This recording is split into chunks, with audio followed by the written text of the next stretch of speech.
Welcome to the Wtf Show podcast from Bangkok, Thailand, presented by Vimol Kogar. Tune in to get your dose of weekly verbal Red Bull. Hey, welcome to the WTF Show. This week we have a wonderful guest, Sid Sehgal from Get Fresh. He's CEO at Get Fresh. And a lot of people know the Segal family from one of the top Indian restaurants in Bangkok, Thailand, known as Indus restaurant.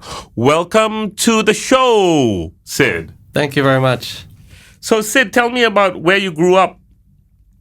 I grew up right here in Bangkok. I was born in 1982, went to ISB, graduated in 2000. I lived around Sukhumvit and around Silom for a little while. And then I went on to university in New York City.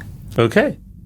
And you graduated, I'm guessing, in hospitality or something else? Most people actually ask me the same question because I am in that business, but I did not. I graduated in economics from NYU. Okay. And while I was at university, I was very interested in the hospitality business.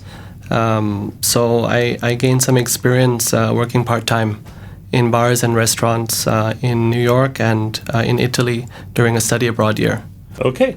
So you came back home and your dad put you, I'm guessing, in the publishing business. That's right. My dad and my uncle, my dad's name is Ravi Sehgal, my uncle is Satish Sehgal, started a publishing business in 1971, which they continued to run for over 45 years.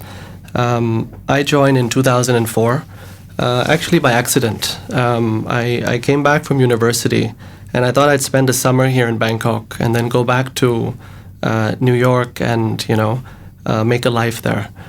But as luck would have it, there was an incident that took place in the company that made me decide to stay. During that summer, my dad and my uncle, they said, look, since you're here for a couple of months, why don't you come in and lend a hand? And so I did. And 2 months later, I walked into the office one morning and I found nobody there. So I was really confused, what had happened. And so we waited till about midday and still nobody was there. And then I started looking around, I realized a lot of the files were gone and a lot of the computers were gone and something was wrong. So my dad, uncle, and I got together and we put the pieces of the puzzles together. And we soon found out that the staff had all got together, left, and decided to start their own publication. Oh, there you go. So that was about 2 months in. Wow. And so at that point, I had to make a decision to say, look, either I go back to New York City or I stay and help out. So I stayed. So it was a tough time. It was a tough time because a company cannot be run just by the founders, even if they had maybe 30 years behind them at that time. We needed writers, we needed salespeople, we needed accountants, we needed all kinds of staff. There must have been a staff of about 20 or so at the time. And so we had to work together and piece the puzzle back together. Very quickly, because we were running monthly magazines at the time. Look East, being a travel magazine placed in all of the hotels in Bangkok and outside of Bangkok. And the Thailand Airline Timetable, at the time it was one of the main sources of information for people to search for flight schedules. This was before we could just Google 2 cities and it would tell you all the options. So that was a tough time, but it was an amazing learning experience. Within the span of, I would say, less than 30 days, we had to put 2 publications together, release them, and then start to assemble a team to be able to do that every month thereafter. Okay, I did. That's a really surprising story, and for somebody who's just come back from college, sounds very challenging. Had hard times. It was tough. I had to very quickly understand the editorial process, the printing process. Figure out who the advertisers were, what was expected by them. It was basically we had to figure out every department between essentially 3 or 4 of us. And we did. Somehow we managed. I think it was the July or August issue that maybe came out 15 days late that month. But from every month after that, we somehow managed to get the publication out on time. Okay, tell me a little bit about the history of the Segal family with food. There isn't any. There isn't any. There is a bit of history on my mother's side, the Narula family. Okay. They had a restaurant right here in Sukhumvit Soy 11 called the Moghul Room. Okay. One of the original Indian restaurants on Sukhumvit, I suppose. Okay. And so that was, I don't actually know when that was started, a long time ago. But as a kid, I went to ISB, and at the time it was in Sukhumvit Soy 15. Okay. So after school, I'd often come by and hang out with my grandfather, my maternal grandfather, C. Rai Narula. So I think after his retirement, he found it, he enjoyed being there, spending time at the restaurant and, looking after it. And so I'd drop by after school occasionally, hang out with him. So I suppose I must have absorbed a thing or two. Wow. And now today, your family, I understand, runs one of the most successful Indian restaurants in Bangkok, Indus. How did that come about? The inspiration for Indus actually began while I was at university. So living in New York City, you're surrounded by some of the world's best restaurants. And it also gave me the opportunity to travel. And so I guess during my 4 years there, I had a chance to visit several places: London, Dubai, Tokyo, Los Angeles, etc. And I was so amazed by the kind of Indian restaurants that existed. It was something I wasn't used to. Growing up in Bangkok, we didn't have a lot of variety when it came to Indian food at a very high level. Of course, there were a couple of very, very good Indian restaurants in hotels. Some of them still remain with us today.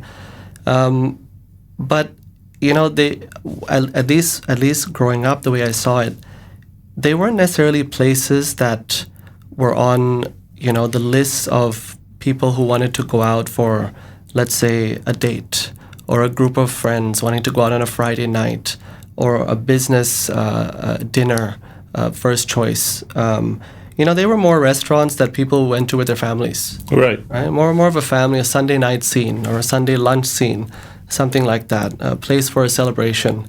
And often very, very traditional, perhaps not for everyone.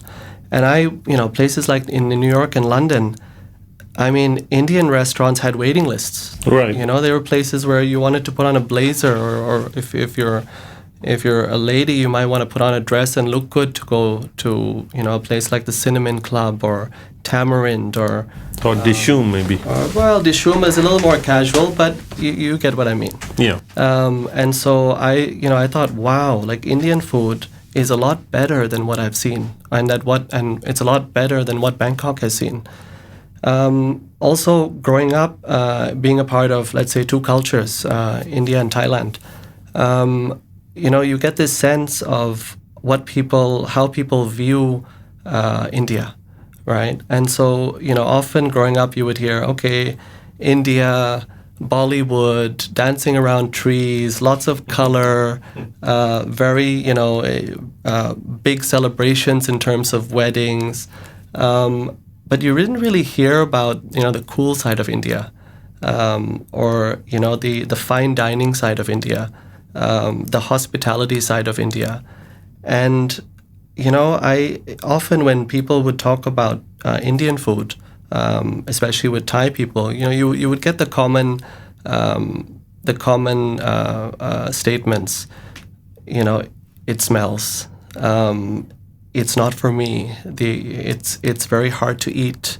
It's too spicy. It's too spicy. I don't know what to order. It's overwhelming, etc.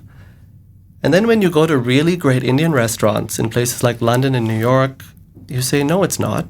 It's a lot more than that. It can be delicious. The ambience of these restaurants, the music is great, the lighting is great, the vibe is great, the cocktails taste delicious, there's creativity, there's innovation. And I said, I want to change the perception. I said, there's a lot more to Indian food. And I don't blame people for thinking the way they do, because that's all they've seen. Right. And so that was my motivation. I said that, look, I really think that there's a lot more to India and Indian food, and I want to find a way for people to experience that. And that's when Indus began. And Indus isn't led by any celebrity chef, Garima Arora, Dipankar Khosla, Anand Gagan. Indus is more a restaurant with traditional sort of tandoori cuisine. Is that right? Well, two things there. No, Indus is not led by a celebrity chef. It's led by a team of people, a team of cooks, a team of servers, a team of administrators, many of whom have been with me for over 10 years, since we started back in 2004. It's never been about one person. The team at Indus, we've got 35 people in total, and it's the combined effort of the entire team that delivers the experience that we give every day. So it's a bit different, right? It's a team effort. In terms of what we specialize in, tandoori cuisine, of course, is what we're most popular for, but it's a menu that's much wider than that, right? We start off our menu with what we call small bites. These are dishes traditionally found on the streets of India, so inspired by street food. And we mix it up. There's some from Delhi, some from Mumbai, some from Chennai, some from Calcutta. We try and mix up the food from all over the country. But of course, the major emphasis of the food comes from the north, particularly the northern western frontier, the area where the Indus River runs. Right. So I think that was a long answer for a short question. So you've evolved yourself, Sid. So let's talk about you. You've evolved yourself. I understand you recently got married, and you've taken the company to a different level. You've branched out and opened other outlets. Tell me a little bit about that. I think you're referring to Get Fresh? Yes, I am referring to Get Fresh. Okay. Yes, please. Okay, so to tell you about Get Fresh, again, I have to take you back. Okay. Back to New York City, 2003, I started eating a lot of junk food. So as you do as a student living in the U.S., you indulge, right? So, pizza, burgers, hot dogs, you name it. And I put on a bit of weight. At one point, I decided I had to make a change. I just felt very uncomfortable. I felt unhealthy, and I said, I need to do something about this. So there was a place on our campus which was called the Campus Eatery, where you went in, and within 5 minutes, you walked out with a fantastic salad, right? You spent about $5 or less. You spent 5 minutes. You chose your lettuce, chose your toppings, chose your dressing. You got a piece of bread with it. You could grab a juice, or coffee if you liked, and you were out the door. And I thought this was really convenient. And as a student, $5 was very attractive. So I started eating lunch there every day. And I found that the kilos just dropped. I think I dropped something like 8 kilos over the course of a little over a month. And my life changed. It was an instant decision at that time that one day when I come back, I've got to have a chain of this in Bangkok, because I had such success with it personally. And I wanted to continue that when I was in Bangkok. So in 2013, I was, let's say, between 2004 and 2013, I did a lot of research. I traveled to many places around the world, researching health food, organic food, vegan, etc. And through that research, I finally came across this brand called Dressed, which was started in Atlanta, but they had branches in Hong Kong. So one of my closest friends growing up here in Bangkok, Anchit Sachdev, you know him very well. He was just moving back from India at the time. He gave me a call from Bombay. He said, look, I got married. I'm coming back home. I'm planning the next big thing. So I said, look, Anchit, I've been planning the salad concept for ages, but I can't do it alone. I'm running the family's publishing business. I'm running Indus. We had a couple of other projects at the time as well. There's no way I can do this alone. I need a partner. So Anchit bought into it right away, and he said, let's do it. So together we went to Hong Kong, and we landed a deal with Dressed, and we bought the franchise. Okay, that sounds exciting. Yes, we brought it back to Bangkok. We bought the franchise for Thailand and for India, in fact. We were thinking to expand this brand to India. And we started the first branch at the Mercuryville in Chitlom in 2013. And the second branch about 3 months later in November or December 2013 at Siam Paragon. So there we were. We had these 2 stores following the franchise system. And right away, the next month, we got hit by the red shirt crisis that you recall, right at the end of 2013 and throughout the whole of 2014. Now, that was a hell of a year. We had to work extremely hard. It was as much of a crisis as we're going through now, you could say, with COVID. And so we had to be very creative. We had to be very diligent. We had to make very quick decisions. We had to be very well planned to really make it through that year. And it was tough, but we survived. We survived a very, very difficult year, and then we started to expand. As we started to expand, we learned a lot along the way. We developed the concept significantly. And in that process, I think about a year or so in, Dressed Hong Kong shut down. The company that we actually franchised Dressed from shut down. And we had gone to the franchisor actually in between, and we had said, look, we're facing a crisis in Thailand, right? We've got our 2 stores are in the middle of this protest area. Number 1. Number 2, following everything that you have sold us essentially through your franchise model is not sustainable for Thailand. What works in Hong Kong and the US doesn't necessarily work in Thailand. You have to adapt. You have to understand the context. You have to understand the people. You have to be aware of the trends. You have to know what people's palates demand. And if we're going to follow the US/Hong Kong recipes, store formats, menu formats, standard operating procedures, it's just not going to work. We had the experience behind us. Anchit also had come from the hospitality business in India.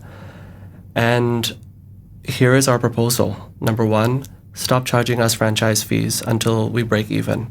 Number 2, allow us to make all of the following changes. And we went to them with like a 50-page proposal of things that we felt were needed in order to turn the business around. And number 3, just leave us alone until we are ready to come back to you and continue to work together. So they said yes to everything. Oh, there you go. They said yes to everything. And we said, look, if you don't allow us to make the changes, we're going to go out of business. And frankly, if you don't make the changes too, you're going to go out of business too. Right. They ended up allowing us to make the changes. They ended up not making the changes. They went out of business. We survived. Right. So we took a chance. It was a calculated approach that we took, but it paid off. Finally, Dressed ended up closing down worldwide. We ended up, from being a franchisee, being essentially the brand owner. Right. And so Anchit and I then, and we took this brand to about 5 stores from the initial 2. And then along came a company called Stone Lotus Ventures, a venture capital firm based here in Thailand, but run by 3 Canadian guys. And they came along and they said, we love what you guys have. You have 5 stores. We think you have the potential to have 50. Now, Anchit and I never dreamt of opening 50 restaurants. We thought maybe we'll have 4 or 5 at the most. But when an offer like that comes along, you take it. So we did. So we took that offer about 3 years ago, and we formed a new company, which is called the Fresh Food Company, of which Anchit and I are the co-founders and managing directors, and we have our partners. And together we decided to rebrand from Dress to Get Fresh. Okay. All right. So that was a long process. We used branding agencies. We used research agencies. We did a lot of market research. We've put together a team, what we call the executive committee, of department heads who we've hired from Starbucks, Dean & DeLuca, Obong Pan, Wine Connection, etc. And we've brought them on board, and together we created this concept of Get Fresh, which was finally launched last January 2020, only 2 months before COVID. So that brings us to 2020. I guess maybe all this training, all this working in the jungle is going to make you the best soldier in the world, because you've gone through all these crises, and they're still going on. The crises are still going on, and Thailand's just having such a hard time. I want to talk a little bit about palates and diets for a second. Sure. So I'm a person, when I go to a restaurant, I generally look for the high calorie stuff, Okay. right? I generally eat pizza, I eat pasta. I'm the worst in choosing the right foods. Now, there's a trend towards keto, towards vegan, towards plant-based. So 2 questions there. One is why, and number 2 is it gonna last? Is this trend a real trend, or is this sort of fashionable? I don't actually think it's anything that's very new. I mean, people have been vegetarian forever, right? You know, where we come from India, more than half the population is vegetarian. It's just that it sounds cooler when you call it plant-based. Right. That's all. Right. But really, there isn't much of a difference, right? If let's say you're a Jain, you've been eating a plant-based diet all your life anyway. And if you're someone who's watching your weight, you might go easy on the carbs anyway. It's all really the same. It started back with the Atkins diet several years ago, which reincarnated into the South Beach diet. And then eventually, some modifications were made, and it became keto. It's essentially all the same. I mean, there are differences, but the basic idea is that you consume a lot of protein, and you consume very little or to no carbs. Keto is slightly more complicated because there's a concept of ketosis, where basically what you're doing is you're starving your body of carbohydrates for a prolonged period of time, so that you train your body to burn fat for energy instead, and therefore you lose fat, all right, and you lose weight. So, but you're still giving your body a lot of protein, right? And when it comes to plant-based, okay, you're consuming nothing from an animal, right, which is essentially a Jain diet. There's no different from that. Right. So I don't really think these are trends. They're just dressed up former ways of eating that are now marketed, and people are creating businesses around them.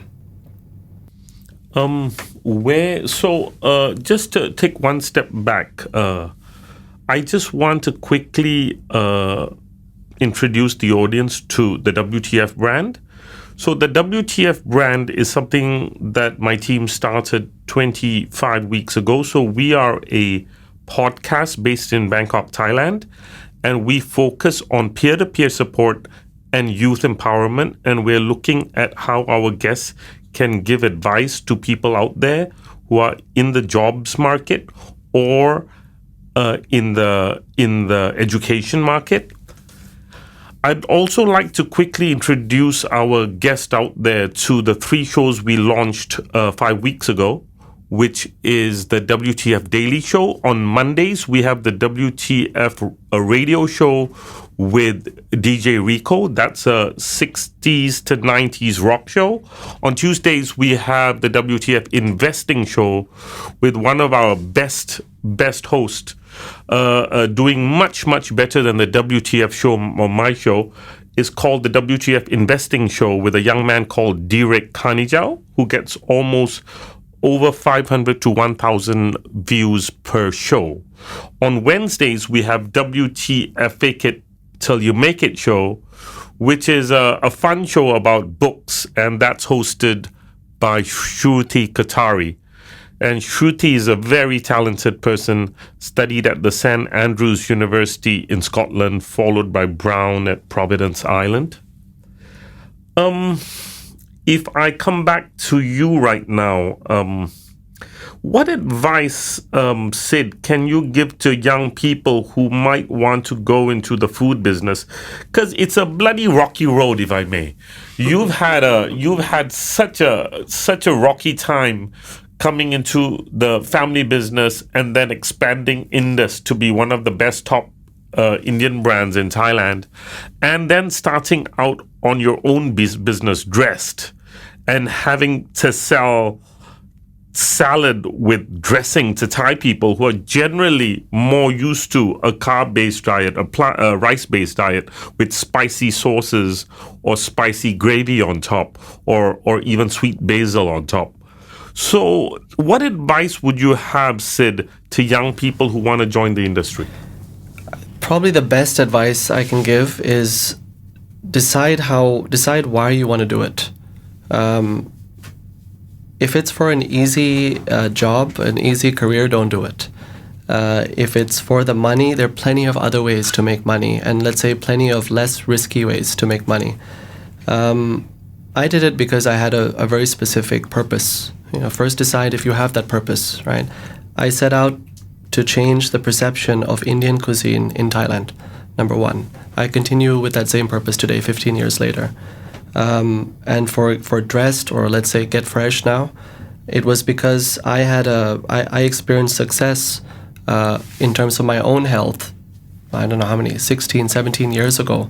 And I had great results from that. And I wanted to continue eating like that when I was back home. And I wanted other people to experience that same levels of success too. So if you have a sense of purpose and you do it for reasons other than an easy job and money, by all means do it. That's probably the best advice I could give. In times of turbulence like we are now in COVID, it will prove to help a lot. A second piece of advice I could give is be very, very well aware of your finances, because nobody could have predicted COVID or the impact of what it's had financially on businesses. And you need to really have a lot of resilience, number one. Number two, you have to have good scenarios that are planned, financial scenarios that are planned. A lot of companies, will work based on forecasts. This is the forecast for the year. This is the forecast for the next couple of months. We work on a scenario system where you've got scenario A, B, and C for everything, and exactly how much money is required for each of the scenarios, how much money we stand to earn in all of the scenarios. These scenarios are shared among all of our employees. We have almost 200 employees among both the companies now. We share a lot of information with them to say that, look, if there's a lockdown, this is the plan. If there's a partial lockdown, this is the plan. If it's business as usual, this is the plan. So we work on a scenario system whereby we try to make sure that everyone is a part of the process versus waiting for results, that may or may not come. So, that's probably two pieces of advice that I would give to people. So, Sid, before you go, I'd like to invite you to the WTF Youth Awards at the end of the year. So you are invited to nominate and vote for a youth aged 20 to 30 who you think would be an excellent example and contribute to our society in an active way. We also invite you to suggest a guest for the next show. Okay. This way we have a diversified guest and different skill sets that we can learn from. Before we go, I'd like to ask you about ambition and growth, right? Because we are in challenging times, and we are everybody out there is generally really confused about how and when we're going to get out of the pandemic, and whether consumer trends will change. Will people eat out? Will people embrace technology to order more food and eat at home more? Is it the death of fine dining, like some people have said? So as a final thing, I'd like you to explain to us where you see the future and what are your ambitions. I think people's memories are short-lived. Okay. So I'm extremely optimistic about the future. And we've seen that over the last 1 year, where during times like right now, when COVID cases spike, everyone panics, they stay home. They may not go out to restaurants as much, but they're ordering in maybe 3 times as much. As soon as the situation improves, the first thing they want to do is go back out. And so the restaurants are full and delivery business slumps a little bit. And this has happened 3 times over the last 12 months. With the vaccines starting to be administered now, I have no doubt that by this time next year we're going to see a much better situation, both in terms of people's health and in terms of people's spending habits. We've had it hasn't been an easy year for us with both of the companies, but this past month, March, we actually saw our record sales at GetFresh for the last 8 years. Wow. Congratulations. That's good news. That's a combination of an increase in delivery business, and it's a combination of people, going to the restaurants. Indus has also seen its best month in the last 3 years. I'm extremely optimistic. I think this is absolutely not the death of fine dining. I don't think fine dining is going anywhere. But I think the middle segment of quick service restaurants, of casual dining, of theme dining, I think that is the segment that's going to grow the fastest. I'm very, very positive about the coming year. Sid Sehgal, we are honored to have you today on the WTF show.